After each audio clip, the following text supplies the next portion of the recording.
Method of first principle होता है guys f dash of a is equal to limit of h tends to 0 f of a plus h minus f of a divide by h। यही formula है, इसको बोलते हैं हम लोग method of first principle. तो बेसिकली डिफरेंशियबिलिटी का मतलब क्या है? To get a unique tangent. आपका वही फंक्शन डिफरेंशिएबल होगा जिसके पास यूनिक टैंजेंट होगा, जिसके पास यूनिक टैंजेंट होगा वही फंक्शन डिफरेंशिएबल होगा। Those functions are known as differential function where we are going to get a unique tangent at a given point. Unique tangent. Where we are going to get a unique tangent at a given point. And the process of converting slope of tangent from slope of chord is known as method of first principle. Slope of tangent निकालना slope of chord से, उसी को बोलते हैं हम लोग method of first principle। तो ज़्यादा डिटेल में जाने की जरूरत नहीं है, फिलहाल इतना याद करो। This is a formula for method of first principle. F dash of a is equal to limit of h tends to 0 f of a plus h minus f of a upon h. So left hand limit क्या रहेगा यहाँ पे? Left hand limit चाहिए तो वो negative, right hand limit चाहिए तो वो पॉजिटिव। जैसे हम लोग लिमिट्स में लेते हैं उसी से, ठीक है। तो बस हमको बेसिक से स्टार्ट करूंगा। थोड़ा स्टार्टिंग में हम लोग कंटेंट पढ़ना पड़ेगा चैप्टर का, सब कुछ समझना होगा, फिर हम लोग सम्स पे स्टार्ट जाएंगे। आज के लेक्चर में जो 4 सम्स में कराने वाला हूँ वो सब 2020 क्वेश्चन, 2020 ईयर के रिपीटेड क्वेश्चंस है। सो तो ध्यान देते चैप्टर पे, ठीक है। सबसे पहले हम लोग बात करेंगे, टॉपिक का नाम कंटिन्यूटी एंड डिफरेंशिएबिलिटी। तो सबसे पहले हम लोग बात कर लेते हैं कंटिन्यूटी का। Continuity,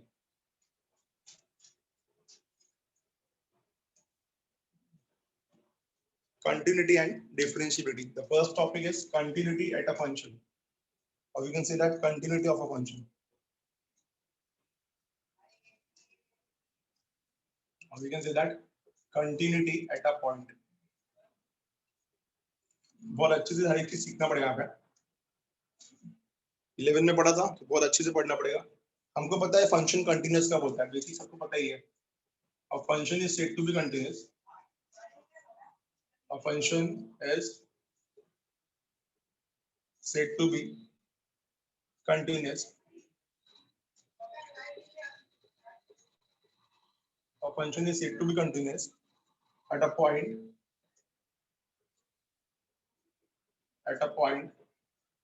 x is equal to a if a function is said to be continuous at a point at x is equal to a if, पहला कॉन्सेप्ट है, if limit of f of x where x tends to a is equal to function of a।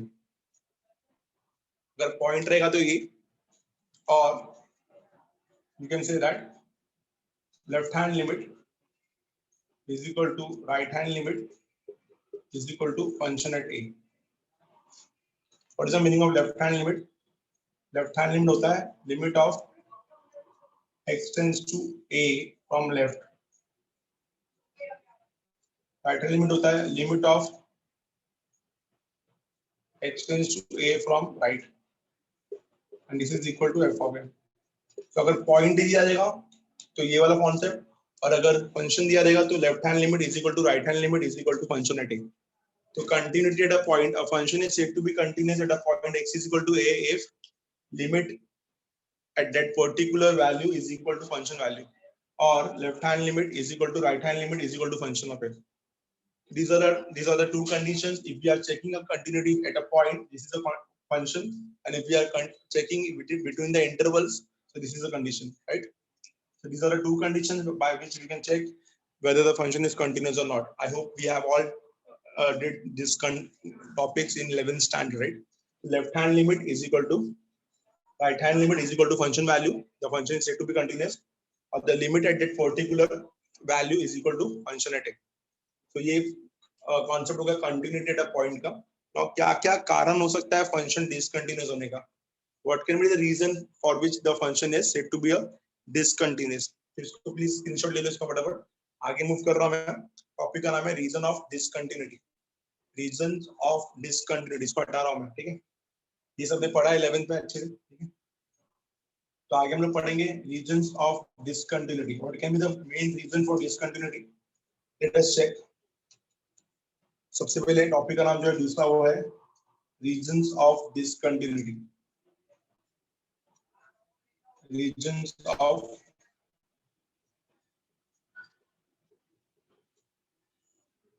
Discontinuity, ठीक है। Reasons of discontinuity में सबसे पहले क्या आता है, ध्यान देना है।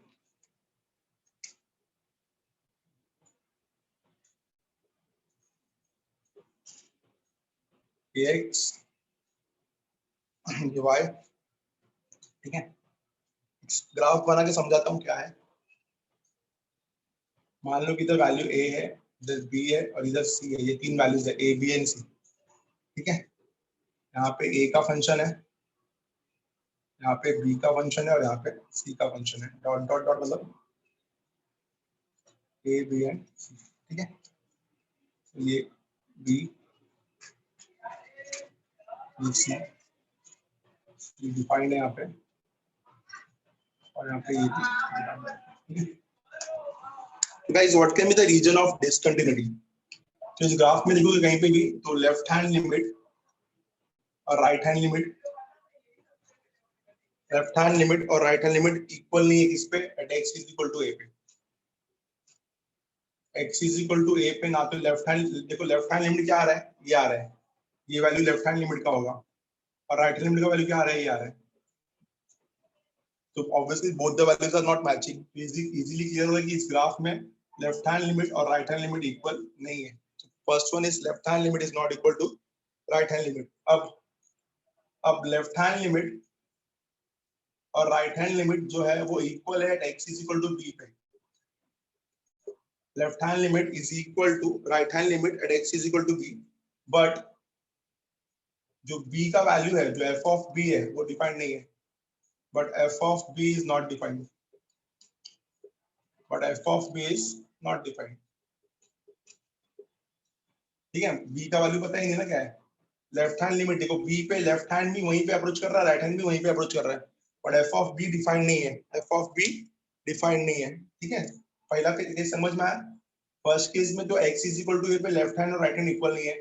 सेकंड केस में left hand right hand equal है but function of b is not defined, function of b is not defined. और थर्ड केस में देखो, थर्ड केस में लेफ्ट हैंड लिमिट, ठीक है, इसको आगे ले जाता हूं। लेफ्ट हैंड लिमिट और राइट हैंड लिमिट इक्वल है किस पे, at x is equal to c पे। लेफ्ट हैंड लिमिट और राइट हैंड लिमिट इक्वल है at x is equal to c पे, but f of c defined तो है बट इक्वल नहीं है। f ऑफ c डिफाइंड है but they are not equal. तो ये तीन कारण हो सकते हैं जिसकी वजह से फंक्शन नॉट डिसकंटिन्यूस होगा। देखो सबसे पहले जब a का बात कर रहा हूं मैं, तो a पे तो लेफ्ट हैंड लिमिट और राइट हैंड लिमिट इक्वल ही नहीं है, क्योंकि लेफ्ट हैंड लिमिट का वैल्यू मान लो 5 आ रहा है और राइट हैंड लिमिट का वैल्यू 3 आ रहा है, तो 5 और 3 को इक्वल ही नहीं है, तो a पे तो फंक्शन डिसकंटिन्यूस हो गया। सेकंड केस पे left hand limit right hand limit equal है बट फंक्शन का value of b is not defined. देखो ये हॉलो मार्क है, हॉलो मार्क मतलब वैल्यू डिफाइंड नहीं रहता। डार्क सर्कल रहेगा तो वैल्यू डिफाइंड होता है, ओपन एम्प्टी सर्कल रहेगा तो वैल्यू इज नॉट डिफाइंड, ठीक है। तो b पे लेफ्ट हैंड लिमिट और राइट हैंड लिमिट इक्वल तो है b पे, but function is not defined. Third पे लेफ्ट हैंड लिमिट और right hand limit equal to है c पे, बट जो वैल्यू c का है वो एक्चुअल में लेफ्ट हैंड और राइट हैंड का नहीं आ रहा है। c का वैल्यू क्या है, c का वैल्यू 5 है और हम लोग को मिल कितना रहा है, हम लोग को मिल रहा है 3, so 5 is not equal to 3. So these are the three reasons why for which we can say that the function is not defined. Function is not defined. तो इसमें सबसे पहला केस यहाँ से केस स्टडी करते हैं। केस स्टडी क्या रहेगा यहाँ पे कि फंक्शन अगर डिफाइंड नहीं है तो ऑब्वियसली क्या रहेगा, वो डिसकंटिन्यूस रहेगा। So limit of f of x where x tends to a, limit of f of x where x tends to a does not exist। अगर ये एग्जिस्ट नहीं करता तो ऑब्वियसली फंक्शन डिफाइन ही नहीं करेगा। जैसे कि ये वाले केस में हो गया लेफ्ट हैंड और राइट हैंड में, limit does not exist. Limit of x tends to a f of x does not exist, ठीक है। Limit of x tends to a f of a does not exist।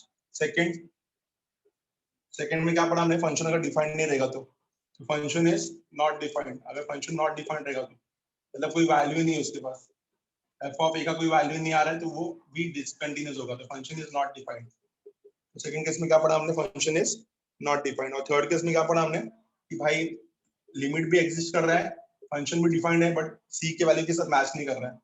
So limit of f of x where x tends to a is not equal to function at c.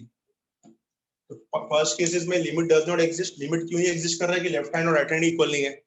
Limit exist करने के लिए left hand और right hand equal होना चाहिए भाई. Second case से क्या समझ में आ रहा है कि फंक्शन हमेशा डिफाइंड होना चाहिए. और थर्ड केस से क्या समझ में आ रहा है कि फंक्शन का value is always equal to f of c. So these are the three reasons where we can say that the function are discontinuous. तो ये तीन कारण हो सकते हैं जहाँ पे फंक्शन डिसकंटिन्यूअस हो सकता है. अगली बार याद रखना अगर लेफ्ट हैंड लिमिट और राइट हैंड लिमिट इक्वल नहीं आ रहे हैं तो फंक्शन का डज नॉट एग्जिस्ट होगा. Function does not exist. Function does not exist. Second case में लेफ्ट हैंड इक्वल है राइट हैंड इक्वल है but f of b defined ही नहीं है तो फंक्शन नॉट डिफाइंड रहेगा तो भी क्या रहेगा ये discontinuous.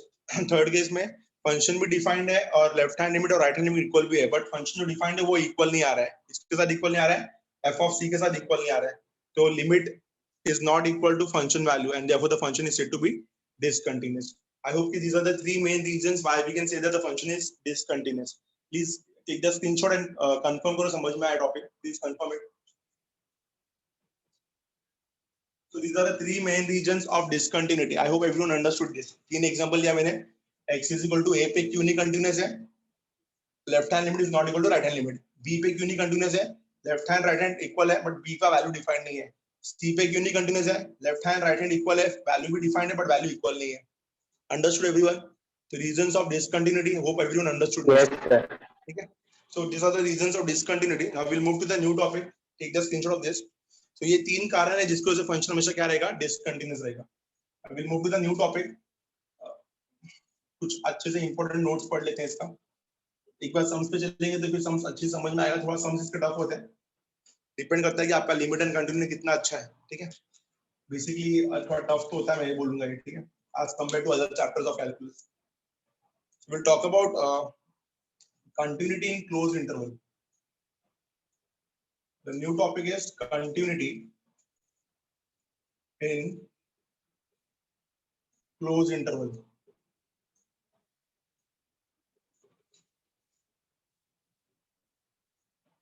Continuity in closed interval. Closed interval क्या होता है सबको पता ही है. Closed interval, this is closed interval A to B.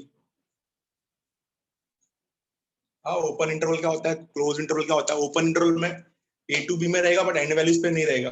देखो मैं आपको ग्राफ के जरिए समझाता हूँ कि ओपन इंटरवल और क्लोज इंटरवल में फर्क क्या है. A to B अगर ये ओपन इंटरवल होता राउंड ब्रैकेट इस तरीके से होता sir.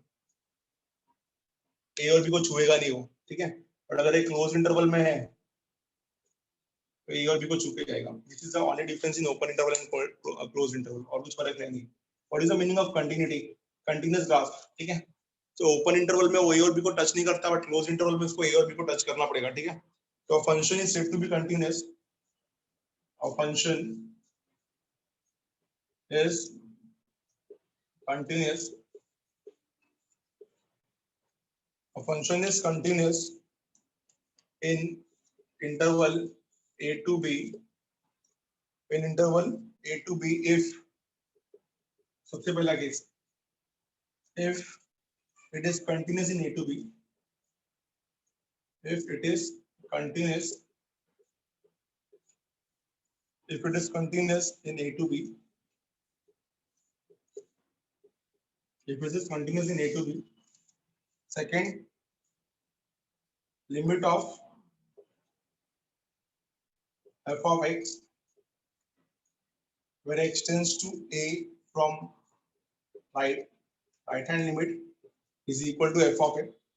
And third, limit of x tends to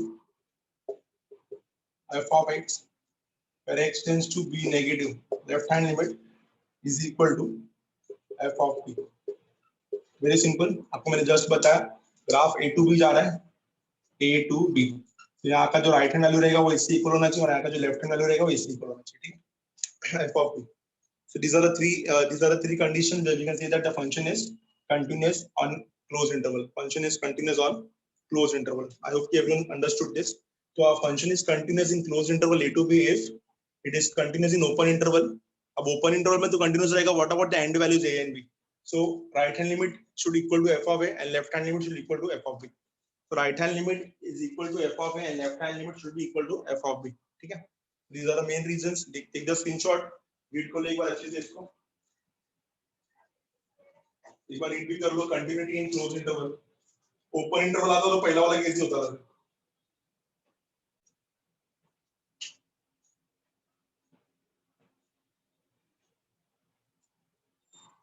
देखो जो डिफरेंशिएबिलिटी हम लोग करने वाले हैं ना वो भी पूरा कंटिन्यूटी एंड लिमिट्स ही है. तो इसके लिए कंटिन्यूटी और लिमिट बहुत अच्छे से आना चाहिए. लिमिट से सब फॉर्मूलाज अच्छे से आने चाहिए. तब जाके होगा ये.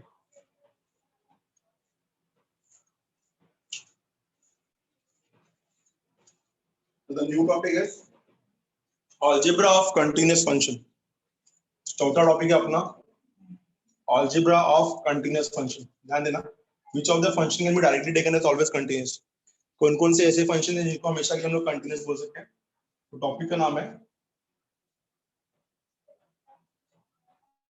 algebra of continuous function.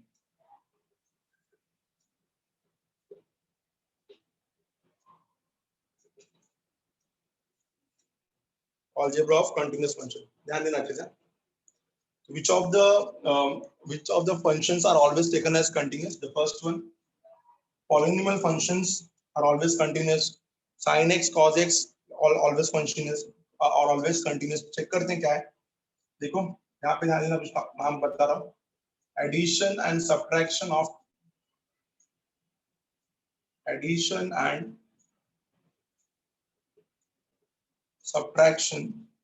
two continuous function. Addition and subtraction of two continuous function.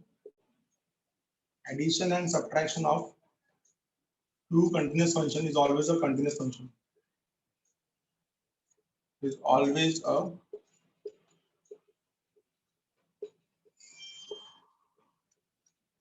continuous function.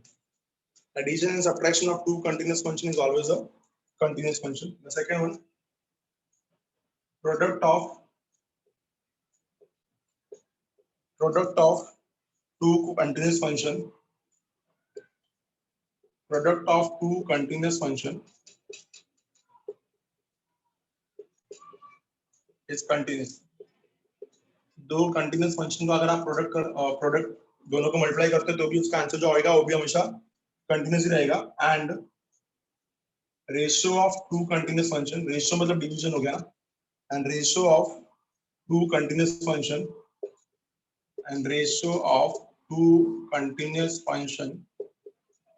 and ratio of two continuous function is also continuous, and ratio of two continuous function is also continuous provided denominator should not be zero.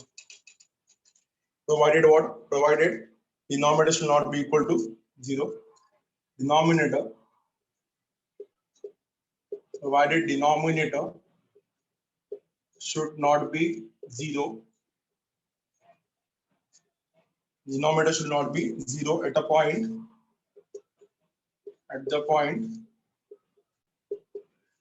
where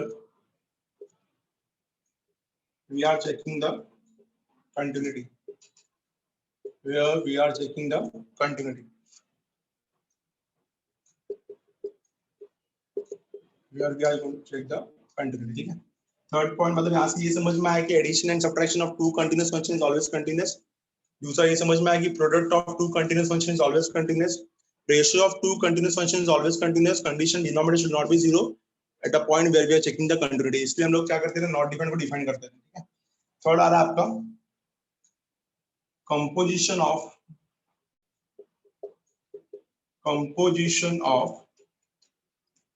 two continuous function. Composition of two continuous function is always continuous.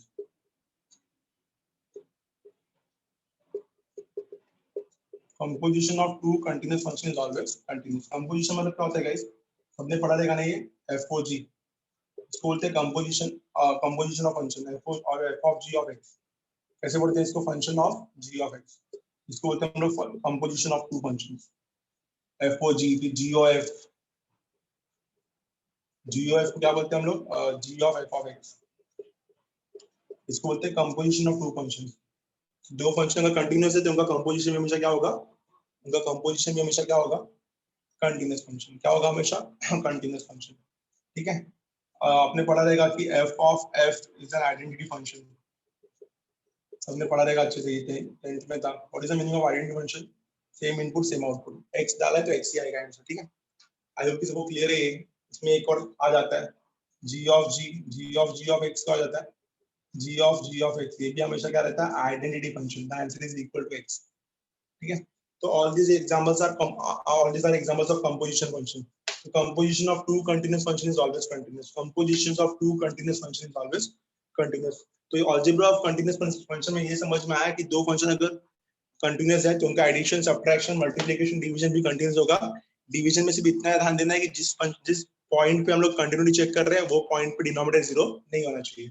Third, ये समझ में आ रहा है कि composition of two continuous function is also continuous. अगर f of g चाहिए हमको, ठीक है, f ऑफ x भी कंटिन्यूस है, g ऑफ x भी कंटिन्यूस है, तो इनका आउटपुट भी कंटिन्यूस होगा। ठीक है, is it clear to all? ये लास्ट के जो दो है इनको हम लोग आइडेंटिटी फंक्शन बोलते हैं, क्योंकि इनका answer is equal to x आता है। इनपुट भी आपने x दिया था, आउटपुट भी आपको x आएगा, इनपुट आउटपुट सेम आ रहा है, तो उस फंक्शन को हम लोग क्या बोलते हैं, आइडेंटिटी फंक्शन। क्या बोलते हैं इसको हम लोग, आइडेंटिटी फंक्शन। क्या बोलते हैं इसको हम लोग, आइडेंटिटी फंक्शन।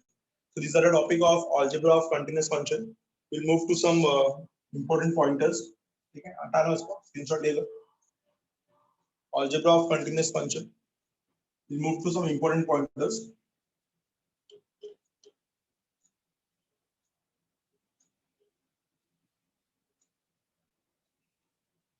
ध्यान देना यहाँ पे, points to remember.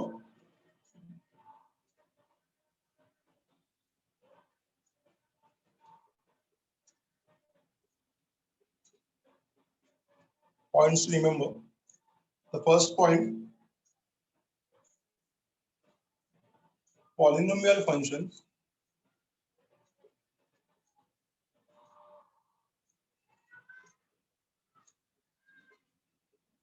are always continuous. Polynomial function मतलब लीनियर, क्वाड्रेटिक, ये जितने भी है ये हमेशा कंटिन्यूस रहेंगे, याद रखना है। ठीक है, पेपर में अगर आपको दिख रहा है कि पॉलिनोमियल फंक्शन है, समझ जाओ कि हमेशा कंटिन्यूस रहेंगे। Same way sin x cos x, graph दिखा रहेगा सबने आपने, ऑल रियल नंबर्स पे आते हैं। sin x cos x mod of x, absolute value mod of x are also continuous. क्योंकि इनका अगर आपने इनका ग्राफ पढ़ा है फंक्शन चैप्टर में, तो आपने देखा रहेगा कि ये पूरा का पूरा x एक्सिस को कवर कर लेते हैं। sin x का ग्राफ तो को बताइए, डायरेक्ट करंट, cos x का भी सबने देखा रहेगा। ठीक है, जैसे स्टार्ट होता है वो। ठीक है, और mod x क्या रहता है, mod x is like v, ये हर वैल्यू पे कंटिन्यू रहता है ना, दे कवर ऑल द x, पूरा का पूरा x कवर कर लेते हैं, पूरा का पूरा x एक्सिस कवर कर लेते हैं, मतलब क्या रहेगा, हमेशा कंटिन्यूस, हमेशा क्या रहेंगे ये, कंटिन्यूस। थर्ड पॉइंटर है tan x is also continuous, tan x is also continuous, tan x is also continuous except at odd multiple of 90, except at odd multiple of 90, odd multiple of 90 को छोड़ के बाकी सब जगह। What is the meaning of odd multiple of 90? 91s are 93s are 95s are, तो 3 pi by 2 tan 90 tan 3 tan 270 tan, ये सब values not defined है ना, इसलिए यहाँ पे ग्राफ बनता नहीं है। तो tan x सब जगह पे डिफाइंड है except odd value of 90, except odd multiple of 90। तो pi by 2 3 pi by 2 5 pi by 2 7 pi by 2 इस सब जगह पे tan x डिफाइंड नहीं है, इस सब जगह पे tan x डिफाइंड नहीं है। फोर्थ वाले पे आते हैं, log of x. Log of x is continuous for all positive values, right? What is the range of positive values? The log of x is continuous in its domain. Domain क्या रहेगा इसका, 0 to infinity round bracket, 0 to infinity round bracket. I hope कि इतना लोगों को समझ में आया। ठीक है, यहाँ तक कोई डाउट नहीं है। हम लोगों ने क्या पढ़ा, बेसिकली यहाँ पे कंटिन्यूटी के थोड़े बहुत कॉन्सेप्ट। ठीक है, तो reasons of discontinuity, when can we say the function is continuous, which of the function are always continuous? So polynomial functions are always continuous, sin x cos x and modulus of x are also always continuous, tan x is also always continuous except at odd multiple of 90, and log x is continuous in its domain. So all of these functions are continuous in its domain. Now we have to remember that sin x cos x and mod of x का domain ही real numbers है, all real numbers. तो इसलिए sin x, cos x and mod x are always going to be continuous for all real numbers. They will going to cover up all the x axis. Tan x is also continuous except at odd multiple of 90 because we all know that tan 90 and 270s are not defined values. Denominator becomes 0 on that particular value. Okay. So these are the points they have to remember for entrance part. Which of the following function can be a continuous. तो आप option में देख सकते हो CET में कि कौन सा फंक्शन है वो. ठीक है. पॉलिनोमियल फंक्शन में लीनियर क्वाड्रेटिक सब आ जाता है. Trigonometric function, all trigonometric functions are always continuous in its domain. Right. In its domain मतलब समझ में आया. डोमेन बहुत इंपॉर्टेंट बात कर रहा हूं मैं.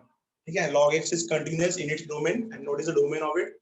0 to infinity. 0 to infinity.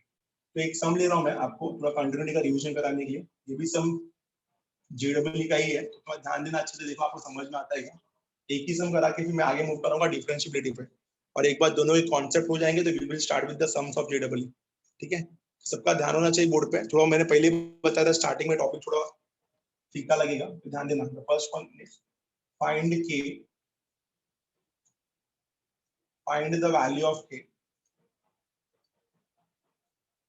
Aman, JW is all about 11th and 12th combined, right? CET में 12th के पूछते हैं ना, ऑब्वियसली सीईटी का 12th में पूछते हैं, बट 11th and 12th दोनों के कॉन्सेप्ट रहते हैं ना सीईटी में भी. 11th का सिर्फ 10 क्वेश्चन आता है और 12th का 40 क्वेश्चन आता है सीईटी में, रिमेम्बर. ठीक है.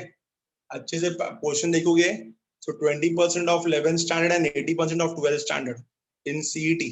मैथ्स का बात कर रहा हूं मैं. ठीक है. तो 10 question from 11th standard and 40 questions are from 12th standard, which can be a pattern for CET. ठीक है. तो थोड़ा और अच्छे से कंफर्म कर लेंगे इसको हम लोग आगे. बट जहां तक मुझे पता है लास्ट ईयर तक 10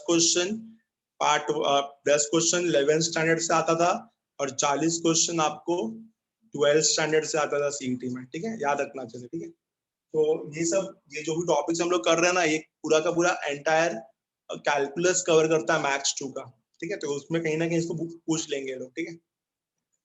So we'll see the topic. Find the value of k if find the value of k if f of x. Find the value of k if f of x is equal to, curly bracket में दिया है, k times of sin pi by 2 into x plus 1 where x is less than equal to 0. और दूसरा दिया है tan x minus sin x upon x cube where x is greater than 0 is continuous at x is equal to 0. Is continuous at x is equal to 0. ठीक है. तो we need to get the answer. Check करते हैं. Find k if function is continuous at x is equal to 0. Find k if function is continuous at x is equal to 0. ठीक है. Start करते हैं. क्या है क्वेश्चन देखो. Limit of f of x where x tends to 0 from left is equal to limit of f of x where x tends to 0 from right is equal to function of 0. ये होता है condition for continuity. ठीक है. Find k if this condition is applicable to be a continuous function. So k ढूंढना है हम लोग को. अगर ये function continuous, अगर function continuous है x equal to 0 पे, तो left hand limit is equal to right hand limit is equal to function का वैल्यू आएगा. ठीक है. इतना तो पता है हमें. तो हम लोग पहले क्या करते हैं, पहले लेफ्ट हैंड लिमिट निकालते हैं. तो लेफ्ट हैंड लिमिट के लिए ये वाला फंक्शन लेंगे हम लोग. डायरेक्ट सॉल्व करते हैं. तो लेफ्ट हैंड लिमिट का आ जाता है. तो लेफ्ट हैंड लिमिट क्या आएगा यहाँ पे, limit of f of x where x tends to 0 from left, ठीक है, is equal to limit of x tends to 0, क्या आएगा लेफ्ट हैंड फंक्शन में, k into sin pi by 2 into x plus 1. Function defined है, सीधा सीधा put कर सकते हैं वैल्यू. ठीक है. k को बाहर निकाला, sin 90 into 0 plus 1 हो जाएगा. sin 90 into 0 plus 1 is 1 only. k into sin 90 भी आपका 1 होता है. तो आपको लेफ्ट हैंड लिमिट कितना मिलेगा, k मिलेगा. We are going to get the left hand value as k. Left hand value कितना आ गया मेरे को, के आ गया, ठीक है। अब बात करते हैं राइट हैंड लिमिट का। लेफ्ट हैंड लिमिट अगर के आ गया तो राइट हैंड लिमिट का बात करते हैं। So limit of f of x where x tends to 0 from right is equal to limit of x tends to 0 from right। क्या आएगा इसका फंक्शन, राइट हैंड लिमिट क्या है इसका, tan x minus sin x divide by x cube, इसका right hand limit है tan x minus sin x upon x cube. तो पहले लोग क्या करते हैं यहाँ से गाइस, tan x को मैं sin बाय cos लिख सकता हूँ। तो limit of x tends to 0, tan x को मैंने sin बाय cos लिया, sin x कॉमन निकाल दिया मैंने, क्या बचेगा अंदर, 1 by cos x minus sin x, 1 by cos x minus sin x, it will be 1 minus cross multiply करके 1 by cos x minus 1 बचेगा ना, क्रॉस मल्टीप्लाई करके 1 by cos x upon cos x आ जाएगा और डिनोमिनेटर में हो जाएगा x cube. ठीक है, इतना समझ में आ गया, यहाँ तो कोई डाउट नहीं है। मैं इसको अलग कर लेंगे और क्या आएगा, limit of x tends to 0 from right sin x by cos x को मैं tan x लिख सकता हूँ और 1 minus cos x को मैं लिख सकता हूँ 2 sin square theta by 2, तो 2 times sin square x by 2 और x क्यूब को स्प्लिट कर दिया, यहाँ पे x दे दिया और यहाँ पे x स्क्वायर दे दिया। आई होप यू अंडरस्टूड, ठीक है। तो sin x by cos x को मैंने tan x दे दिया, 1 minus cos x का फॉर्मूला क्या होगा, 2 sin square x by 2, x cube को छोड़ा, इधर x और इधर x स्क्वायर, ठीक है, इधर x और इधर x स्क्वायर। अभी इसको अलग अलग करेंगे हम लोग, इसको अलग अलग करेंगे, क्या आएगा, limit of x tends to 0 from right tan x by x पहला हो जाएगा tan x by x into दूसरा आएगा limit of x tends to 0 from right, दूसरा क्या आएगा, 2 को बाहर निकाला,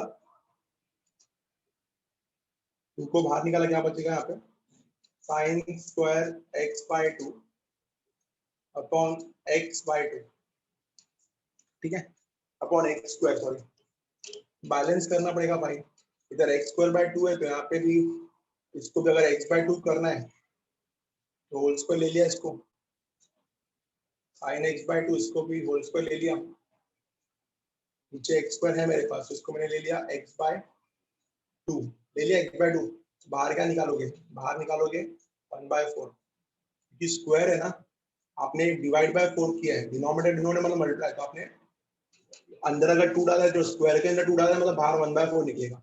तो आपको पता है कि tan x by x का वैल्यू 1 होता है, into 2 times of sin x by 2 upon sin x by 2 भी 1 हो जाएगा और ये हो जाएगा 1 by 4, तो कटो के आंसर कितना आ जाएगा, हाफ। तो लेफ्ट हैंड लिमिट k आ रहा है, राइट हैंड लिमिट हाफ आ रहा है, तो फाइनली आंसर कितना आएगा, k equal to half. Hope you understood this, board level के सम का ये पेपर में आया था इसलिए कर रहा है, सीबीएसई का या एनसीईआरटी के लेवल का क्वेश्चन है कुछ। We got the answer of k is equal to half. कौन सा चीज नहीं समझ में आया पूछो। Limit of tan x by x 1 होता है, limit of x tends to 0 sin x by 2 upon sin x by 2 1 होता है। आई होप कि लोगों को समझ में आया, tan x by x भी 1 होगा और sin x by 2 sin x by 2 भी 1 होगा। Understood. So Yes, sir.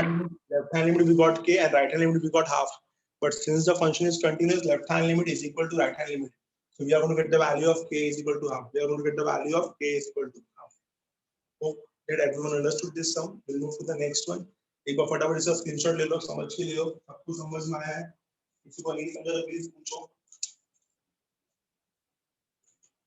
We'll start with a new topic called differentiability. उसको भी स्टडी करते हैं और उसका फिर थोड़ा बहुत सम करते हैं। आज के लेक्चर में बेसिकली कहीं ना कहीं कंटेंट ही पढ़ेंगे हम लोग, 2-3 सम हो पाएगा, कल के लेक्चर से मेन स्टार्ट करेंगे इस टॉपिक।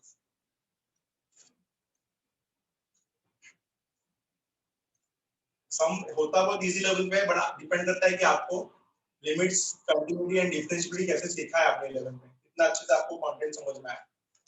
आपको जिसको लिमिट्स अच्छे से क्लियर है ना, उसको कंटिन्यूटी आ जाता है, और जिसको लिमिट्स एंड कंटिन्यूटी आता है वो डिफरेंशिएबिलिटी में उसको यूज कर लेता है, ठीक है। तो will move to the new topic. Differentiability है ये की formula, left hand derivative is equal to right hand derivative. अगर ये आ गया मतलब फंक्शन डिफरेंशिएबल है। The new topic is differentiability. जहां पे हम लोग ये चेक करना है कि फंक्शन डिफरेंशिएबल कब होता है।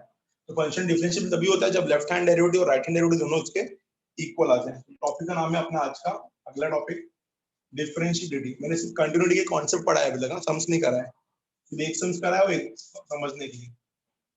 तो टॉपिक का नाम है मेरा डिफरेंशिएबिलिटी। पहले ही बताया था मैंने, डिफरेंशिएबिलिटी मतलब क्या, to find a unique tangent, हाँ, get a unique tangent at a point, to get a unique tangent at a point. This is the meaning of differentiability. कोई पूछेगा what is the actual aim of differentiability? To show that there is only one tangent at a point. आप बोलोगे sir एक point पे एक ही tangent तो होता है, लोगों को बता दूं मैं, let us take some example. अगर मैंने सर्कल ले लिया तो एक पॉइंट पे एक ही tangent नहीं होता भाई, बहुत tangent होते हैं, समझा? हाँ, देखो अगर सर्कल नहीं बात समझ में आ रहा है तो कोई एक पर्टिकुलर वो ले लो, मॉडुलस फंक्शन ले लो, मॉडुलस फंक्शन, कितने कितने टैंजेंट पास होते थे ओरिजिन से, इनफाइनाइट। तो ये कंटिन्यूस फंक्शन नहीं होगा, अरे डिफरेंशिएबल नहीं होगा। आपने एक चीज पढ़ा देगा अच्छे से ना, एक लाइन पढ़ाया था मैंने कि every differentiable function is continuous, आपने शायद ये पढ़ा रहेगा। जो भी फंक्शन डिफरेंशिएबल है वो हमेशा कंटिन्यूस होगा, याद रखना हमेशा। जो भी फंक्शन डिफरेंशिएबल है वो हमेशा कंटिन्यूस होगा, बट उसका वाइस वर्सा ट्रू नहीं है। ये मैं आपको सबको लिखा के दे रहा हूँ, प्लीज ध्यान देना। कि फंक्शन को हम लोग डिफरेंशिएबल बोल सकते हैं। f of x is said to be differentiable at x is equal to a, f of x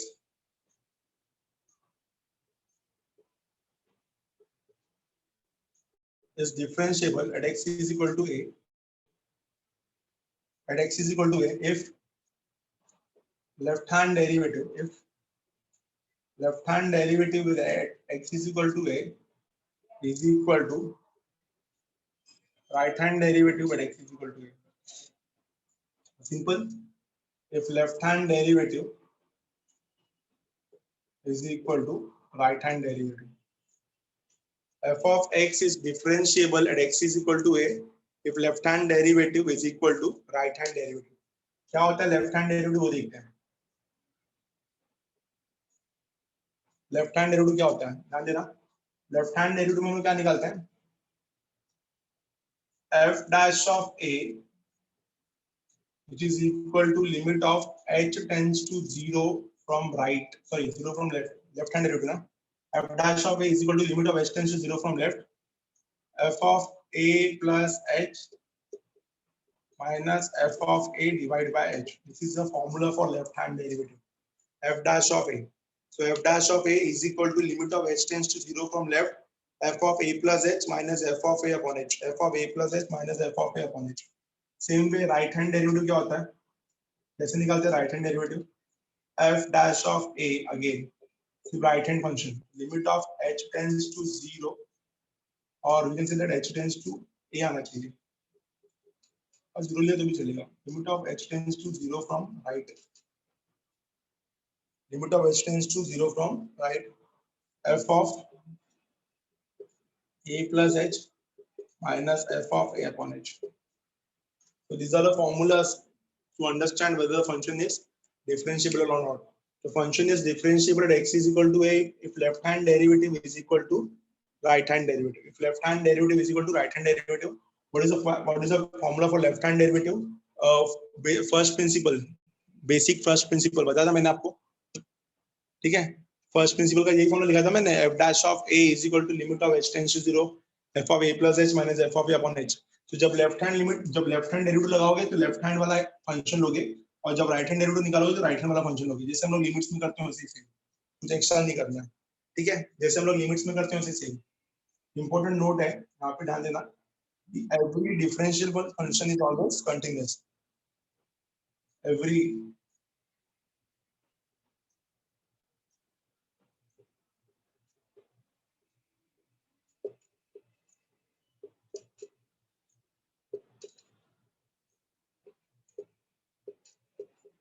every differentiable function is always continuous, but every continuous function, but every continuous function can be, may or may not be differentiable, may or may not be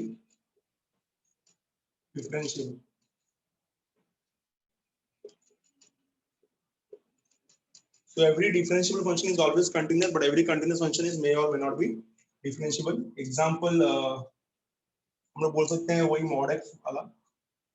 Mod x जो है वो continuous तो है, but differentiable नहीं है. Mod x जो है वो continuous है, but differentiable नहीं है. आप बोलोगे सर कैसे पता चला आपको orally कि ये differentiable नहीं है? अभी मैंने आपको mod x का एग्जांपल लेके बताया था. mod x का जो ग्राफ है वो v शेप है.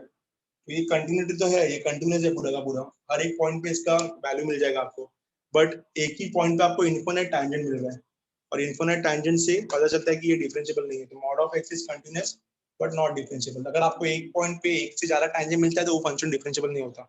आई hope you understood this concept of differentiability. Function is said to be differentiable at x is equal to if left hand derivative is equal to right hand derivative. This is the formula for left hand derivative, this is the formula for right hand derivative.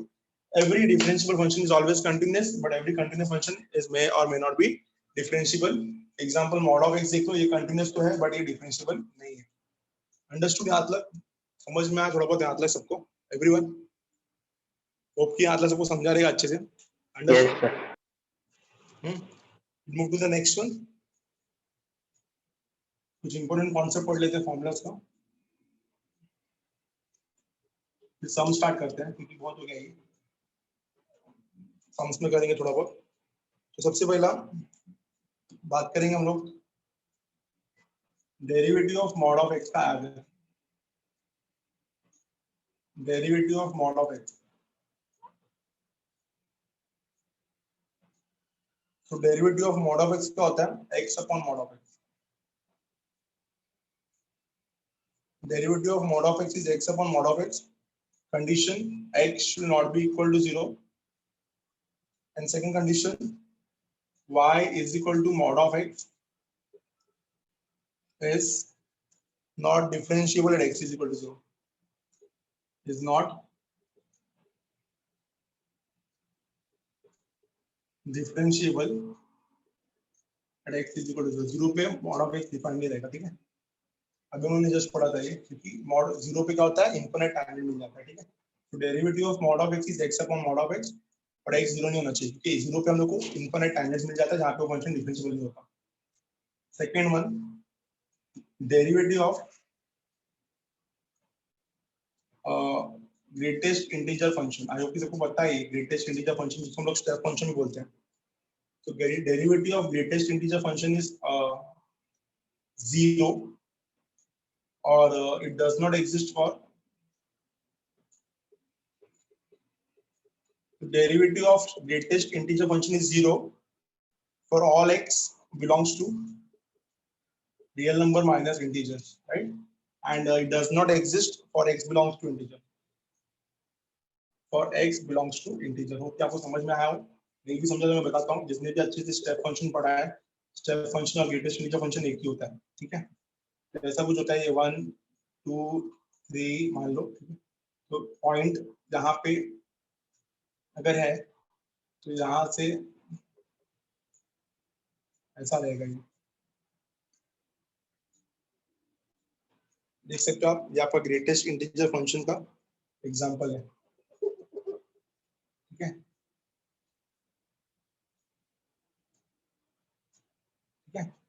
तो आपको दिख रहा है greatest integer function जो integer बीच के सब values पे क्या है? 0, क्योंकि एक भी टैंजेंट नहीं बनेंगे यहाँ पे. रियल नंबर माइनस इंटीजर मतलब क्या हो गया? रियल नंबर माइनस इंटीजर समझ जाओ क्या हो जाएगा. ये रियल नंबर कोई भी ले लो, इंटीजर फ्रैक्शनल वैल्यू, तो हर फ्रैक्शनल वैल्यू पे क्या रहेगा? ये हर फ्रैक्शनल वैल्यू पे क्या रहेगा? ये 0, क्योंकि वहाँ पे एक भी टैंजेंट नहीं बनेगा. और फॉर इंटीजर्स भाई इस पे तो पॉइंट एग्जिस्ट नहीं करता. 1 2 3 ये सब पे तो ये काउंटिंग नहीं होता. तो अगर इस पे पॉइंट ही नहीं है तो इस पे डेरिवेटिव एग्जिस्ट नहीं करेगा, टैंजेंट बनेगा ही नहीं. बहुत सिंपल सी बात है. ये जितने भी बीच में लाइन दिख रहे हैं ना, ये बीच में लाइन सब फ्रैक्शनल वैल्यूज बता रही है. ये सब फ्रैक्शनल वैल्यूज में क्या रहेगा? नो टैंजेंट, कोई भी टैंजेंट नहीं है. और ये जो इंटीजर वैल्यूज है, इंटीजर वैल्यूज पे सब हॉलो सर्कल दिखा रहा है. तो हॉलो सर्कल मतलब पॉइंट एग्जिस्ट नहीं करता. एग्जिस्ट नहीं करता मतलब tangent does not exist. Tangent does not exist. This is a graph for step function. Graph for step function, which is also called as greatest integer function, which is also called as greatest integer function, which is also called as greatest integer function. Third one, derivative of fractional part of fractional part, derivative of fractional part, fractional part को हम लोग curly bracket में दिखाते हैं, शायद आपने पढ़ा रहेगा ये, डेरिवेटिव ऑफ फ्रैक्शनल पार्ट। अब फ्रैक्शनल पार्ट का फॉर्मूला है, क्या फॉर्मूला है फ्रैक्शनल पार्ट का? Fractional part of x is equal to x minus greatest integer function, x minus greatest integer function, ये पढ़ा रहेगा सबने। इसका जो आंसर रहेगा वो रहता है 1 if x belongs to all real numbers except integers, ठीक है, और it will be does not exist if x belongs to integer, does not exist it if x belongs to integer or x belongs to integer। समझाता हूं मैं क्या है, इसका graph ऐसा कुछ रहता है, तो ये 1 ये 2 ये 3 ऐसा मान लो, इसका ग्राफ ऐसा रहता है ऐसा।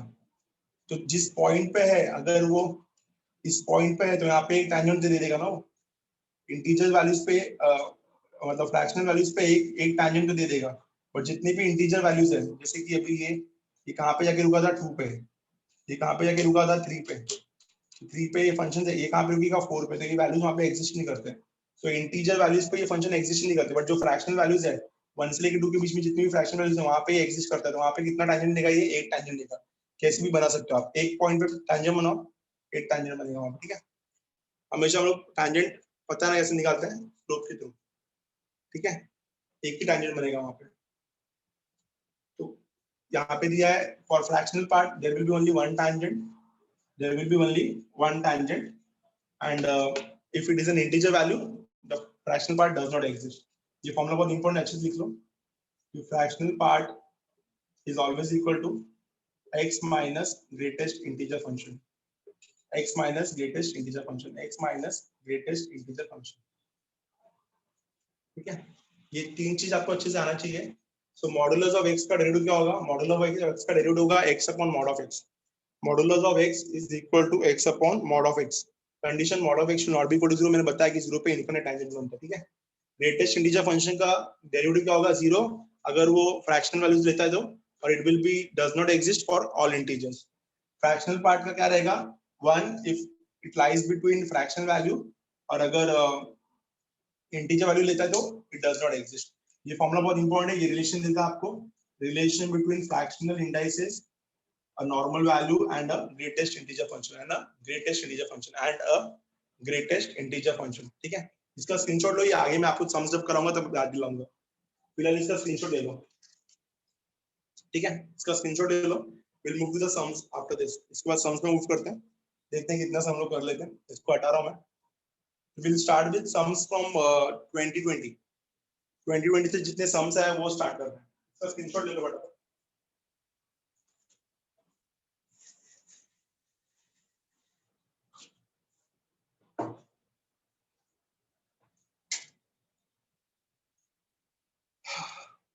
देन ये सब आप लोग को मैं सम्स में जब कराऊंगा जब समझाऊंगा अच्छे से। तो हर एक चैप्टर एक के साथ लिंक है, देख लो आप, फंक्शन चैप्टर इसमें आ रहा है, डिफरेंशिएबिलिटी ज्यादातर यूज होता है आपका एप्लीकेशन ऑफ डेरिवेटिव के जेडब्ल्यू में, ठीक है, सब ध्यान देते हैं यहाँ पे। ऑल जेडब्ल्यू क्वेश्चंस फ्रॉम 2020 ध्यान देना। Let f and g, let f and g be differentiable function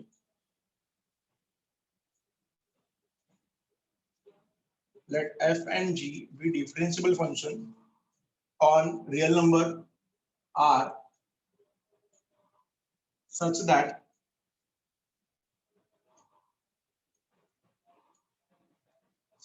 f of g is the identity function,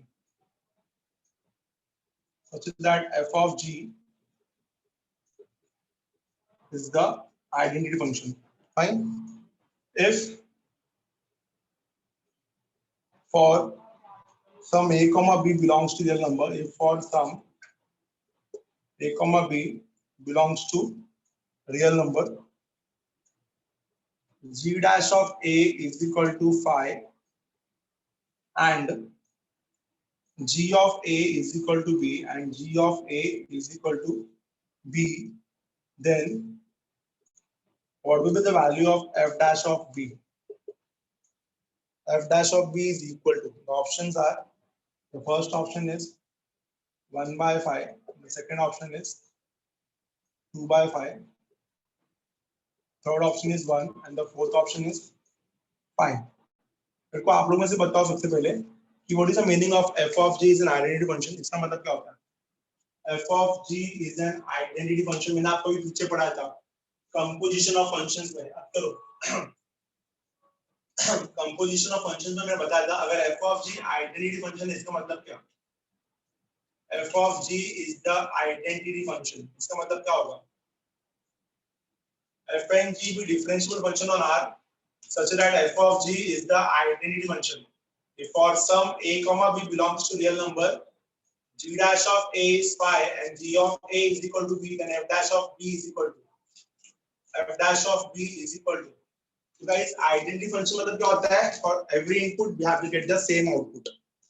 So for identity function, for every input we need to get the same output. For identity function, every same input same output. तो identity function क्या होगा? f of g of x is equal to x. Input भी x है और output भी x आया. तो guys क्योंकि आइडेंटिटी फंक्शन है तो f of g of x क्या रहेगा? f of g of x x ही रहेगा. Same input same output. कैसे लिखते हैं f of g को?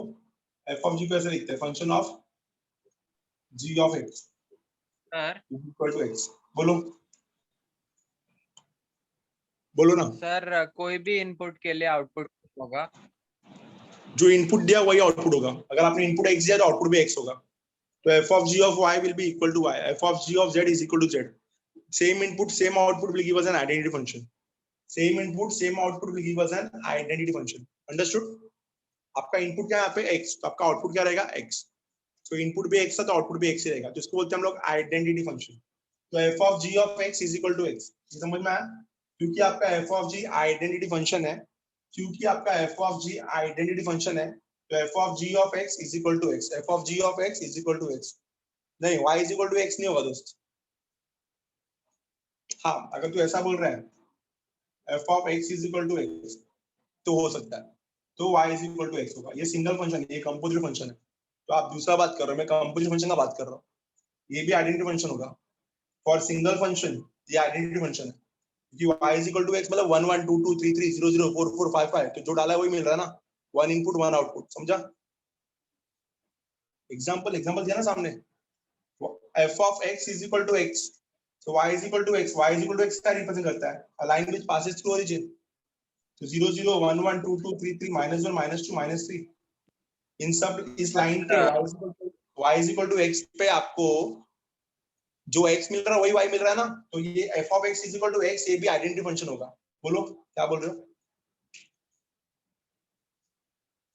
नहीं समझा? समझा कि नहीं भाई? अमन क्लियर है? हाँ ठीक है. तो जो इनपुट दे रहा है, जो x दे रहा है वही आउटपुट भी मिल रहा है, मतलब वही y. तो वो सिंगल फंक्शन हो गया. हम लोग एक कंपोजिट फंक्शन का बात कर रहे हैं ना. तो कंपोजिट फंक्शन मतलब कंपोजिट फंक्शन का होगा f of g एक कंपोजिट फंक्शन है. तो f of g of x is equal to x. तो कंपोजिट फंक्शन में हमारा वेरिएबल क्या है? x. तो इनपुट भी x है तो आउटपुट भी x आएगा. तो उसी को बोलते हैं हम लोग आइडेंटिटी फंक्शन. सिंपल लिखा के दिया मैंने. For identity function input is equal to output. Input is equal to output.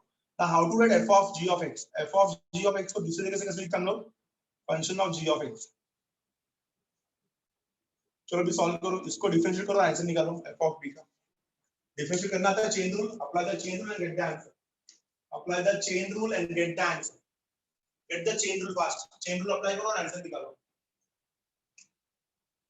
Answer चाहिए 2 मिनट आपके पास इसके लिए. Chain rule. f of g of x is equal to x. Differentiate करो चेन रूल से और आंसर निकालो. इसका बोलो आंसर कितना आएगा? डिफरेंशिएट करो इसको चेन रूल से और आंसर बताओ.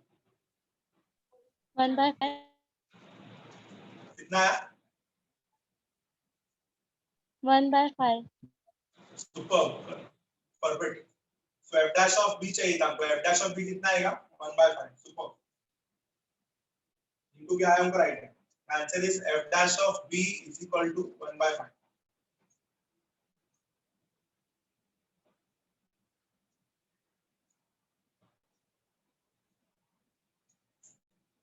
f dash of b is equal to 1 by 5.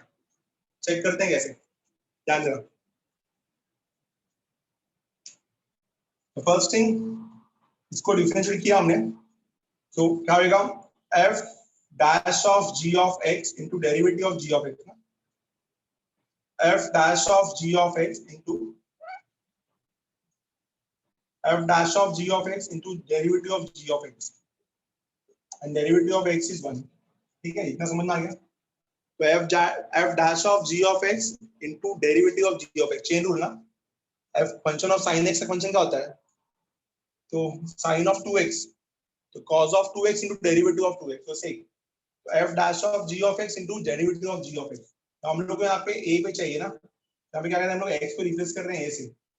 So f dash of g of a into g dash of a is equal to 1. ठीक है. Now g of a का value कितना है, g of a का value b है. So f dash of b, g dash of a कितना मेरा 5 है, which is equal to 1. And therefore finally we can say that f dash of b कितना आएगा मेरा, f dash of b आएगा 1 by 5. The answer A is the correct answer. The answer is 1 by 5. Understood everyone? सबको समझ में आई. ये JEE 2020 का question था, ये 2020 का. The answer is f dash of b is equal to 1 by 5. f dash of b is equal to 1 by 5. Understood everyone? Yes. ठीक है. We'll see the next sum directly. हटा रहा इसको, मैं next sum पे आते हैं. Take the screenshot fast.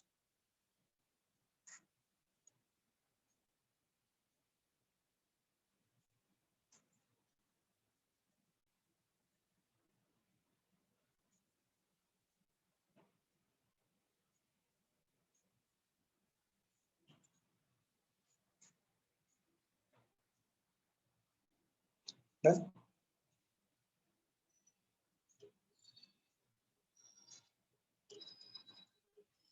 Next sum is quite tough one. So guys please ध्यान देना. Sum number 3. शायद आपने किया है नहीं किया मेरे को पता नहीं. Let me check कॉन्सेप्ट किया है कि नहीं, कि ना वो शायद इस साल बोर्ड्स में डिलीट किया उस टॉपिक को. तो अगर नहीं किया तो मुझे बता देना. Let f be any function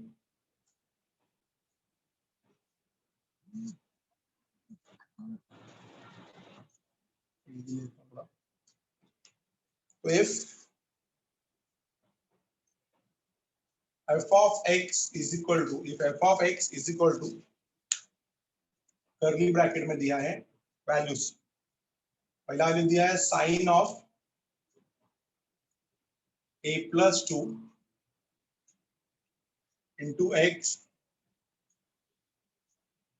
plus sin x upon x for value x is less than 0. It is given as b for x is equal to 0.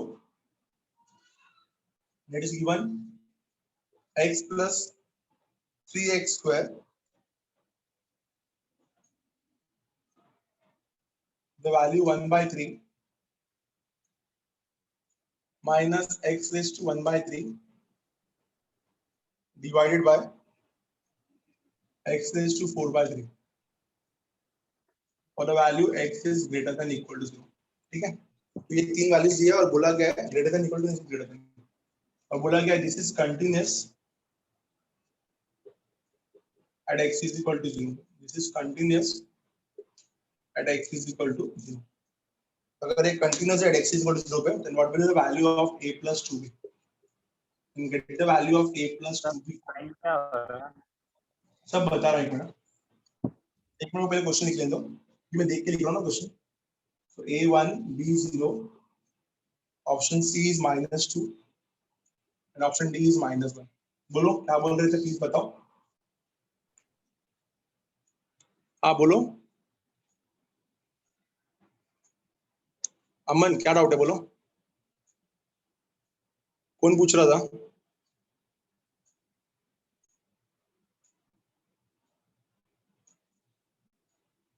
ठीक है, तो देखते हैं यहाँ पे सम पे स्टार्ट करते हैं. कुछ क्वेश्चंस नहीं आते तो.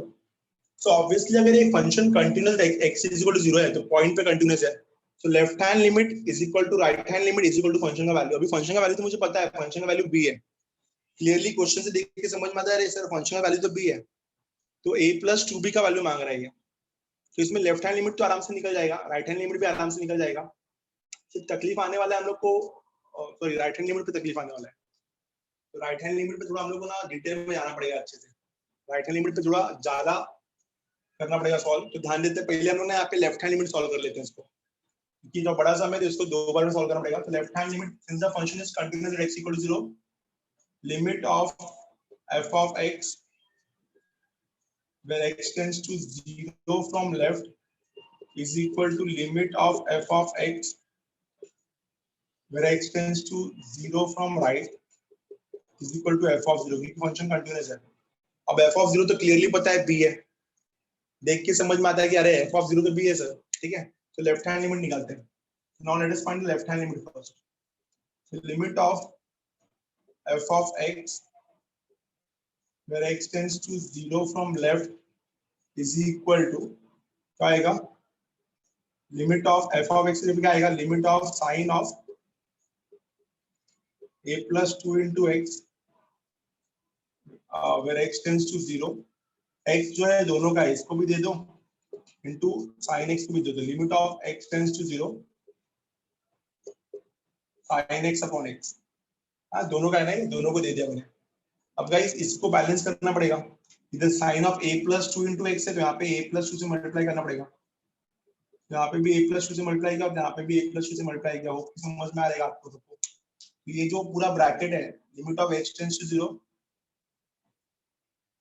Sign of a plus 2 upon a plus 2 into x, ये पूरा 1 हो जाएगा। तो ये क्या बचेगा आपके पास, a plus 2, ये पूरा ब्रैकेट 1 एज पर the formula sin x by x, और यहाँ पे भी sin x by x कितना हो जाएगा 1। तो आपको यहाँ पे लेफ्ट हैंड लिमिट कितना मिला, a plus 2। तो अगर left hand limit a plus 2 मिला तो आपका f of 0 कितना है, आपका f of 0 b है। यहाँ से पहला कंडीशन आ गया आपके पास, सर a plus 2 तो b हो जाएगा। बोलो कुछ डाउट है तो प्लीज पूछो, बोलो ना। सर वो डिनोमिनेटर में x स्क्वायर है। x इधर ये हाँ नहीं x है सर, तो उधर नीचे दो बार x लिया, sin x के नीचे x और sin a plus 2 के नीचे x। स्प्लिट कर, अच्छा ये प्लस आएगा, प्लस आएगा, प्लस आएगा, प्लस आएगा, प्लस है वो, ठीक है। मैंने गलती किया, देखो ना यहाँ पे प्लस लिखा है, प्लस है ना, तो डिनोमिनेटर अलग अलग किया सर, प्लस आएगा, ठीक है। अच्छा वो बताया, मेरा आंसर रॉन्ग हो जाता नहीं तो ये a plus 2 plus 1, ये ब्रैकेट से a plus 2 ये sin a plus 2 by x into upon a plus 2 by x will be 1, और ये 1, अब वो कितना आ रहा है टोटली है a plus 2 plus 1, तो a plus 3 आ रहा है। The first condition will be a plus 3 is equal to b। तो आपको left hand limit is equal to function value कितना मिलेगा, a plus 3 is equal to b। हमको a plus 2 भी चाहिए भाई, a plus 2 भी चाहिए, और हमको a plus 3 is equal to b आ रहा है। यहाँ से आंसर हो जाएगा क्या, b मिलेगा, बट a plus 2 कितना मिलेगा, तो a plus 3 is equal to b। चलो ये समझ में आ गया, लेफ्ट हैंड लिमिट का वैल्यू कितना आया, a plus 3, left hand limit का वैल्यू आ गया a plus 3, और इसका फंक्शन डिफाइन कितने पे हो रहा था, इसका फंक्शन b पे डिफाइन हो रहा था। So left hand limit will be a plus 3 और function defined b पे हो रहा था। What is the answer we got? The first condition that we got is a plus 3 is equal to b। a plus 3 is equal to b। इसका screenshot लो, फिर right hand limit पे जाते हैं हम लोग। Take the screenshot of this first, इसका screenshot ले लो फटाफट। डन। अभी राइट हैंड लिमिट पे आते हैं, राइट हैंड लिमिट टफ है तो ध्यान देना राइट हैंड लिमिट पे। सो राइट हैंड लिमिट पे क्या करने वाले हैं वो देखो। राइट हैंड लिमिट पे हम लोग ने पहले सबसे पहले फॉर्म लिख दिया इसका, limit of f of x where x tends to 0 from right is equal to limit of x tends to 0 from right f of x कितना हो जाएगा मेरा, f of x से भी आ जाएगा ना, x plus 3x square raised to 1 by 3 minus x raised to 1 by 3 divided by x raised to 4 by 3। ठीक है, राइट हैंड लिमिट ये रहेगा। अब आप एक काम कर सकते हो, अब अगर अच्छे से देखो तो आप ब्रैकेट में से x कॉमन निकाल सकते हो। तो अगर मैंने इस ब्रैकेट में से x कॉमन निकाला क्लास, तो सोचो अच्छे से, अगर मैंने यहाँ से x कॉमन निकाला, इधर 1 बच जाएगा और इधर x बचेगा 3x, बट x अकेला बाहर नहीं आएगा, x बाहर आएगा तो पावर के साथ बाहर आएगा, क्योंकि उसका पावर क्या था 1/3, तो ये 1/3 बाहर आ गया। बाहर क्या आया फाइनली, आपने भले ही ब्रैकेट से x बाहर निकाला है, बट फाइनली बाहर क्या आएगा x raised to 1/3, so x raised to 1/3 into x raised to 1/3 बाहर आ गया into 1 plus 3x the whole raised to 1/3 minus x/3। अब आप दोनों टर्म में से x raised to 1/3 कॉमन निकाल सकते हो बाहर, तो जैसे मैंने x raised to 1/3 बाहर कॉमन निकाला, तो क्या बचेगा, limit of x tends to 0 from right, क्या बचेगा देखो, x raised to 1/3 बाहर कॉमन निकला, क्या बचा 1 plus 3x the whole raised to 1/3 minus 1, x raised to 1/3 नीचे x raised to 4/3, तो नीचे कितना बचेगा, एक सिंगल x बचेगा। Hope you understood this. क्या बचेगा, सिंगल x बचेगा। बोलो यहाँ से समझ में आया तो मैं आगे सिखा सकता हूँ, बोलो यहाँ से समझ में आया एवरीवन? यस सर, यस अभी सर। आप अच्छे से देखोगे तो ये 0/0 टाइप हो गया, अगर ये फंक्शन 0/0 टाइप हो गया तो इस पे क्या लगेगा, एल हॉस्पिटल रूल, तो अप्लाई करो इस पे एल हॉस्पिटल रूल, बताओ क्या आएगा इसका आंसर फटाफट। एल हॉस्पिटल रूल अप्लाई करो, आंसर निकालो इसका, मेरे को बताओ इसका आंसर क्या आएगा, राइट हैंड लिमिट कितना आएगा, what will be the value for right hand limit.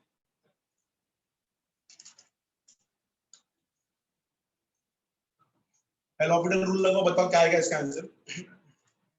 ऊपर भी 0 नीचे भी 0, 0 डालोगे तो 3 into 0 1 minus 1 0, नीचे भी 0, 0/0 में क्या करते हैं हम लोग, एल हॉस्पिटल रूल लगाते हैं। तो एल हॉस्पिटल रूल में क्या करते हैं, ऊपर और नीचे डिफरेंशिएट करते हैं, इसको डिफरेंशिएट करो, इसका आंसर निकालो, बताओ मेरे को राइट हैंड लिमिट कितना मिल रहा है फटाफट, what will be the value of right hand limit, ये बताना है, राइट हैंड लिमिट का वैल्यू कितना आ रहा है एल हॉस्पिटल से, ऊपर और नीचे डिफरेंशिएट करेंगे इसको, और कुछ नहीं। तो 1 plus 3x the whole raised to 1/3 differentiate करना है sir 1/1 plus 3x to the power 2/3। 1 plus 3x, देखते हैं एक मिनट,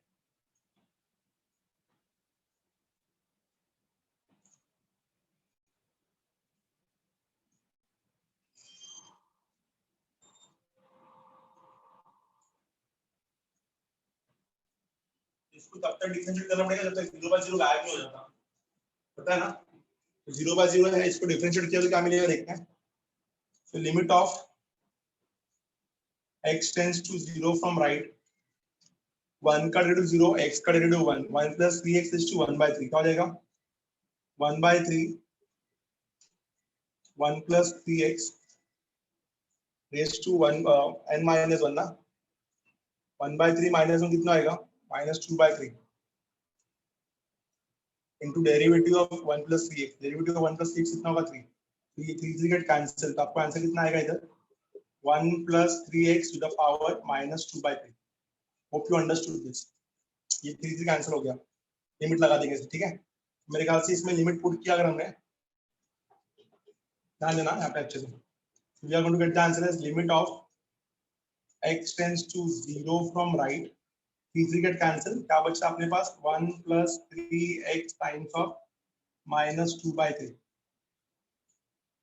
इसमें हम लोग डिफाइंड हो गया फंक्शन, जैसे ही 0 पुट किया आपका आंसर इसका आएगा 1, बोलो समझ में आया, 1 raised to any power is 1 ना, so 1 plus 3x raised to -2/3 by derivative of x raised to n, so x raised to n लगा, x raised to n का डेरिवेटिव लगाया हमने, तो इसका आंसर 1 आया, बोलो समझ में आया 1 तक कि नहीं समझ में आया, प्लीज कंफर्म करो, लिमिट पुट करने के बाद 1 आएगा आंसर, बोलो कंफर्म करो समझ में आया एवरीवन? Yes sir.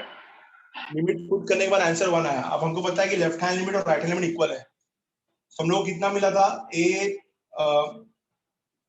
तो यहाँ से मैं बोल सकता हूँ कि अरे सर v का वैल्यू 1 हो जाएगा, कि a is equal to f of 0 ना, तो b का वैल्यू 1 आ गया।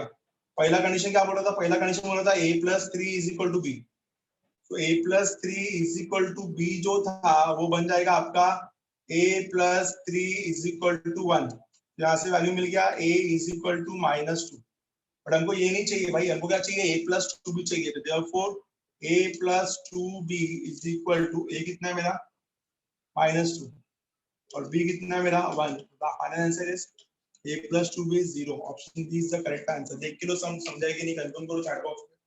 Everyone समझा है कि नहीं समझा है, देख के लो अच्छे से. So we got the answer. A plus 2b is equal to 0. This is again the sum from 2020. But level tough आता है पेपर का, but सम है तो कराना तो पड़ेगा ही. We got the answer as 0. Understood? सबको समझ में आया सम? The answer is 0. We'll see the next sum. ध्यान देना.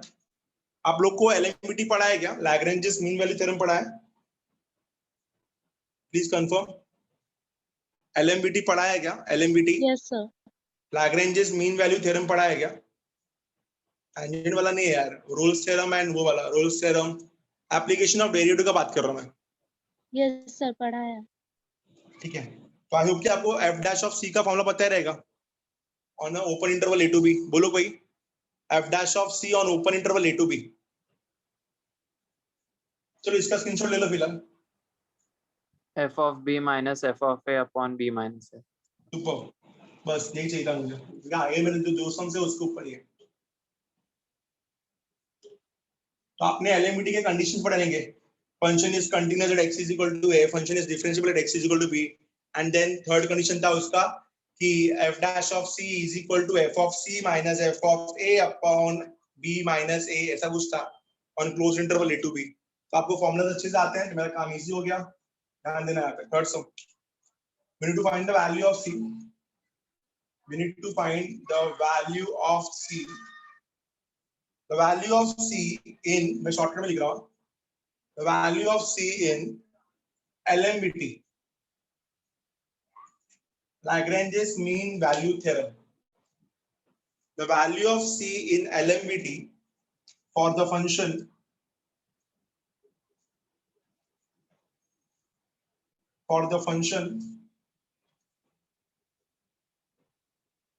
f of x is equal to, for the function f of x is equal to, क्या फंक्शन इसका, x cube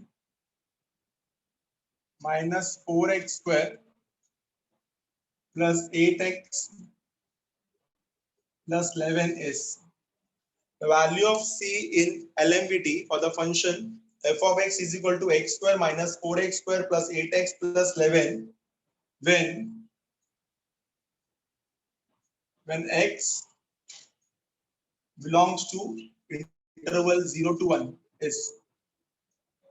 ठीक है, आपने पढ़ा रहेगा ये एलएमवीटी की condition. Function is continuous eight open interval 0 to 1, function is differentiable eight open interval 0 to 1, and third condition is f dash of c is equal to f of b minus f of a upon b minus a. देखा, ये continuous और differentiable में आता है, इसलिए एलएमवीटी को जो है हम लोग उसको कंटिन्यूटी एंड डिफरेंशिएबिलिटी में रीड करते हैं. जिसका ऑप्शन है 4 minus root 5, इसका ऑप्शन है 4 minus root 5 by 3. दूसरा ऑप्शन है इसका root 7 minus 2 upon 3. Third option है इसका 2 by 3, and fourth option is इसका 4 minus root 7 upon 3. फटाफट चेक कर लो इसको. एलएमवीटी लगाओ इस पे, बस और कुछ नहीं करना है. Apply the LMVT, Lagrange's mean value theorem apply करो.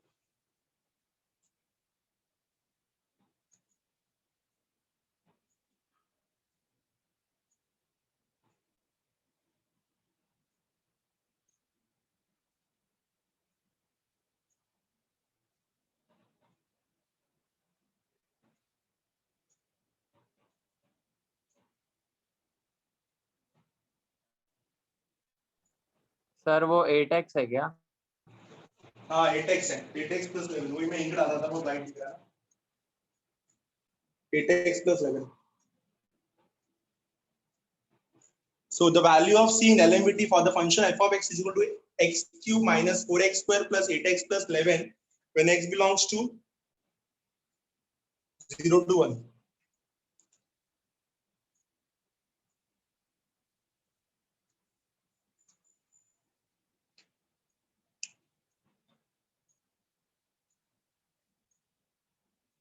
We have to simply apply the formula, guys, and nothing else. क्या formula है LMVT का? By LMVT, फॉर्मूला लिख के दे रहा हूं आपको, f dash of c is equal to f of b. f of b कौन है यहाँ पे, f of 1 minus f of a कौन है यहाँ पे, f of 0 upon b minus a. b minus a will be what, 1 minus 0. अब मैंने आपको फॉर्मूला बता दिया. अब आप c, इस फंक्शन को c बोलोगे ना, f of c मतलब ये हो जाएगा c cube minus 4x c cube minus 4c square plus 8c plus 11. उसका डेरिवेटिव ले लोगे आप, ठीक है. ऑप्शन मैंने बोर्ड पे लिखा है, जो ट्राई करो अच्छे से. नहीं आया तो मैं सिखाऊंगा. This is the formula for LMVT. LHS में डेरिवेटिव हो जाएगा, आरएचएस में वैल्यू पुट करेंगे और फिर फाइनली सॉल्व करेंगे इसको. So f dash of c is equal to f of 1 minus f of 0 upon 1 minus 0. f dash of c is equal to f of 1 minus f of 0 upon 1 minus 0. अब choose the value. Finally आपको solve करना है अच्छे से. देखो अभी currently इसी साल का पेपर का क्वेश्चन है, देख लो कैसे क्वेश्चन है. मोस्टली टफ जाता है लोगों क्योंकि ध्यान देते नहीं इसको.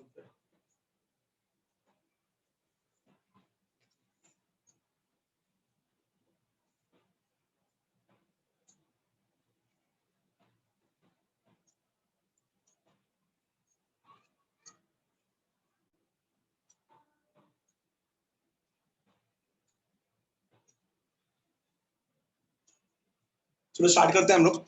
आया किसी को आंसर? किसी को आंसर आया? चलो ठीक है, मैं करा रहा हूँ, ध्यान देना. तो पहले एफ ऑफ सी कितना होगा? एफ ऑफ सी हो जाए अपना, एफ ऑफ सी हो जाएगा C cube minus 4c square plus 8x plus 11. इधर लिख देते हैं. एफ ऑफ सी कितना हो जाएगा सर? एफ ऑफ सी हो जाएगा मेरा C cube minus 4c square plus 8c plus 11. ये मेरा एफ ऑफ सी हो गया. हमें चाहिए एफ डैश ऑफ सी. हमें चाहिए यहाँ पे एफ डैश ऑफ सी. तो इसका डेरिवेटिव ले लेंगे ना. एफ डैश ऑफ सी मतलब इसका डेरिवेटिव. तो सी क्यूब का डेरिवेटिव कितना आएगा? 3c square. 4c स्क्वायर का डेरिवेटिव कितना आएगा? Minus 8c. 8c का डेरिवेटिव कितना आएगा? 8. और 11 तो गया, 11 का डेरिवेटिव 0. एफ ऑफ 1 कितना आएगा? यहाँ पे 1 पुट करेंगे तो 1 minus 4 plus 8 plus 11. 1 minus 4 minus 3 plus 8 5 5 plus 11 16. तो एफ ऑफ 1 16 हो जाएगा. Minus F of 0 0 0 0 and 11. ये हो जाएगा 11 अपॉन 1 लिखने की जरूरत नहीं. So we got 3c square minus 8c plus 8 is equal to 5. Therefore you can say that 3c square minus 8c plus 8 is equal to 5. And therefore you can say that 3c square minus 8c plus 3 is equal to 0. Factors क्या रहेगा इसका? 9. और root क्या आएगा इसका? 9 minus 1 minus 8 आएगा क्या? नहीं. तो इसका फैक्टर्स निकल नहीं रहा है, तो इसको फॉर्मूला मेथड से यूज करना पड़ेगा. What is the formula method? Minus B plus और minus root of B square minus 4ac upon 2a. याद है सबको अच्छे से? माइनस बी प्लस और minus root of B square minus 4ac upon 2a.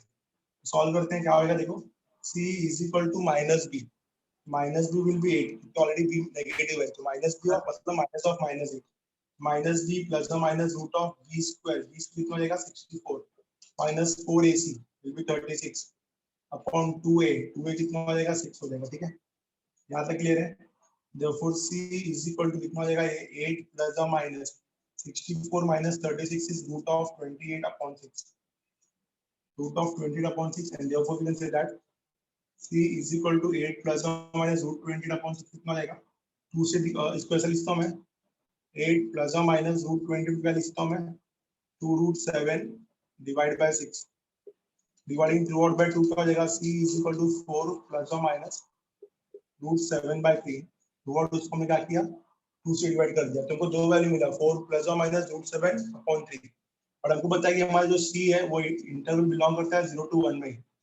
तो अगर मैंने 4 plus root 7 लिया by 3 तो 4 plus root 7 1 से बड़ा हो जाएगा. तो क्या आएगा आपका आंसर? देखो the answer is c is equal to 4 minus root 7 by 3. एक ही ऑप्शन ही मैच ही कर रहा था अपना, समझा? इंटरवल यही है 0 to 1. The answer is 4 minus root 7 by 3. Easy question था, देख के लो अच्छे से, समझ में आएगा एवरीवन. सिंपल सा क्वेश्चन था. आई होप कि लोगों को समझा रहेगा पक्का. Understood everyone? क्लियर है? समझ में आया पक्का? Yes sir. तो हम लोगों ने आज 3 क्वेश्चन देखे आज के लेक्चर में, तो ये 3 क्वेश्चन को अच्छे से प्रैक्टिस कर लेते हैं। नाउ गाइस, अगला लेक्चर जो हम लोग स्टार्ट करेंगे, देखो मेरे को आज के लेक्चर में कंटिन्यूटी एंड डिफरेंशिएबिलिटी का कॉन्सेप्ट पढ़ाना था, तो मैंने आपको लगभग कॉन्सेप्ट पढ़ा दिया, फॉर्मूला समझा दिया कि लेफ्ट हैंड डेरिवेटिव क्या होता है, राइट हैंड डेरिवेटिव क्या होता है, ये सब बताया। 2-3 सम्स कराया 2020 के। हम लोग क्या करेंगे, हम लोग ना इसके पास्ट ईयर क्वेश्चंस को पहले कंप्लीट करेंगे, फिर इसके बाद हम लोग इसके सीईटी क्वेश्चंस कवर करेंगे और फिर चैप्टर को वाइंड अप करेंगे। देखो पेपर में इसका एक ही क्वेश्चन आता है, और अगर आपको बोर्ड्स का कंटेंट अच्छे से स्ट्रांग रहेगा और लिमिट्स एंड कंटिन्यूटी अच्छे से आता रहेगा तो आप वो सब कर सकते हो, कंडीशन की आपको कितना अच्छे से वो कॉन्सेप्ट पता है उस चैप्टर का। बट जनरली बहुत 70-80% बच्चे बोलते हैं कि सर ये टफ जाता है, हमको आता नहीं है। रीजन 11 का टॉपिक है, भूल जाते हैं तो ज्यादा ध्यान देते भी नहीं है। तो हम लोग ने आज के लेक्चर में जो पढ़ा उसको एक बार अच्छे से नोट कर लेना पूरा, कि फंक्शन कंटिन्यूअस कब होता है, कौन कौन से फंक्शन कंटिन्यूअस होते हैं, रीजंस ऑफ डिसकंटिन्यूटी क्या क्या है, अलजेब्रा ऑफ कंटिन्यूअस फंक्शन क्या होता है, step division, greatest integer function क्या होता है, fractional part of a function क्या होता है, ठीक है। मॉडुलस फंक्शन कंटिन्यूअस तो है बट डिफरेंशिएबल क्यों नहीं है, फंक्शन डिफरेंशिएबल कैसे होता है, फंक्शन डिफरेंशिएबल तभी होता है जब उसको हर एक पॉइंट पे यूनिट टैंजेंट मिलेगा तभी वो डिफरेंशिएबल होता है। लेफ्ट हैंड डेरिवेटिव क्या है, राइट हैंड डेरिवेटिव क्या है, फर्स्ट प्रिंसिपल क्या है डेरिवेटिव का, ये सब चीज मैंने आपको लिखा के दिया और मैंने आपको 2-3 सम्स करा के दिया। अभी आप बोलोगे सर एलएमबीटी टॉपिक तो एप्लीकेशन ऑफ डेरिवेटिव का है, तो ये इस टॉपिक में कैसे आ रहा है। मैंने पहले बताया एलएमबीटी अप्लाई करने के लिए आपको 3 कॉन्सेप्ट होते हैं, फंक्शन कंटीन्यूअस भी होना चाहिए open interval a to b पे, फंक्शन डिफरेंशिएबल भी होना चाहिए open interval a to b पे, और फिर बाद में ये कंडीशन भी आना चाहिए f dash of c is equal to f of b minus f of a upon b minus a। तो क्योंकि कंटीन्यूअस एंड डिफरेंशिएबल का कॉन्सेप्ट आया इसलिए एलएमबीटी कंटिन्यूटी एंड डिफरेंशिएबिलिटी में काउंट होता है, ठीक है। तो आई होप कि आज का लेक्चर जो मैंने समझाया वो लोगों को समझ में आएगा अच्छे से। लास्ट लेक्चर नेक्स्ट लेक्चर में जब आना तो पहले लिमिट्स के सब फॉर्मुलास को अच्छे से रिवाइज कर लेना, कंटिन्यूटी को एक बार ब्रश अप कर लेना 11th का, और फिर हम लोग आगे मूव करेंगे चैप्टर पे। होप कि आपको आज के तीनों सम समझ में आए और जो कॉन्सेप्ट मैंने पढ़ाया, कंटिन्यूटी का definition, continuity at a point, continuity on close interval, reasons of discontinuity, algebra of continuous function, points to remember, sums based on continuous function, ठीक है। ये सब आपको समझ में आएगा अच्छे से। इसको प्लीज एक बुक में नोट कर लो क्योंकि आपको ये रिवीजन के लिए बहुत काम में आएगा। और जितने भी सम्स हम लोग कर रहे हैं, देखते समय सम हार्ड लगता रहेगा बट एक बार जब सम सॉल्व हो जाता है ना, बोलते हैं ये तो सर इजी था, तो वो इजी कभी बनेगा जब आपने वो सम पहले खुद से सॉल्व किया रहेगा तभी वो इजी बनेगा, अदरवाइज तो फिर से टफ ही रहेगा आपके लिए। अंडरस्टूड एवरीवन, जितना सिखाया मैंने इसको नोट कर लोगे आप लोग अच्छे से, एंड नोट करने के बाद नेक्स्ट लेक्चर में जब मिलेंगे तो पहले लिमिट्स के फॉर्मुला सब अच्छे से पढ़ के आओ, जो भी स्टैंडर्ड फॉर्मुलाज है लिमिट के 7-8 फॉर्मुलाज वो अच्छे से आने चाहिए आपको, एंड फिर हम लोग आगे प्रोसीड करेंगे क्योंकि जितने भी क्वेश्चंस है कंटिन्यूटी पे, डिफरेंशिएबल पे, सब लिमिट्स के फॉर्मुला से ही सॉल्व होते हैं, ठीक है। तो 2 चीज बहुत इंपॉर्टेंट है जो मैं आज के लेक्चर में पढ़ा के जा रहा हूँ, वो if function is said to be continuous at a point if limit of f of x tends to a, it is equal to f of a. The function is said to be continuous on open interval if left hand limit is equal to right hand limit is equal to f of a, ठीक है। When can we say the function is differentiable? Function is said to be differentiable at x is equal to a if left hand derivative at x is equal to a, it is equal to right hand derivative at x is equal to a. What is the formula for left hand derivative? F dash of a is equal to limit of h tends to 0 from left, f of a plus h minus f of a upon h. What is right hand derivative? F dash of a is equal to limit of h tends to 0 from right, f of a plus h minus f of a upon h. So left hand derivative is equal to right hand derivative. That means the function is said to be a continuous function. Function is said to be a continuous function.